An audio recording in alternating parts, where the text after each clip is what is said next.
السلام علیکم، فخر نیوز کے ساتھ میں ہوں سعدیہ بطول۔ سب سے پہلے شامل کریں گے آج کی اہم خبریں۔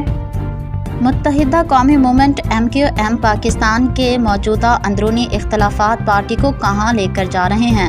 بیورو چیف اعجاز احمد طاہر ایوان سے میڈیا رپورٹس کے مطابق متحدہ قومی موومنٹ MQM پاکستان حالیہ برسوں میں اندرونی اختلافات کا شکار رہی ہے، جو پارٹی کی کارکردگی اور مقبولیت پر گہرے اثر مرتب ہو رہے ہیں۔ MQM پاکستان کے اندرونی اختلافات کے باعث سیاسی پوزیشن کمزور ہوئی ہے اور پارٹی کو کراچی سمیت سندھ کے شہری علاقوں میں انتخابی ناکامیوں کا سامنا کرنا پڑا ہے۔ پارٹی کے اندر مختلف دھڑے بندیوں اور تنظیمی مسائل کی وجہ سے کارکنان اور ووٹرز کی حمایت میں کمی واقع ہوئی ہے۔ موجودہ صورتحال میں MQM پاکستان کو اندرونی اختلافات کو حل کرنے اور تنظیمی ڈھانچے کو مضبوط کرنے کی اشد ضرورت محسوس ہونے لگی ہے۔ اس اقدام سے سندھ کے شہری علاقوں میں اپنے ساتھ مقبولیت اور سیاسی اثر و رسوخ بحال کرنے پر زور بے حد ضروری ہو گیا ہے۔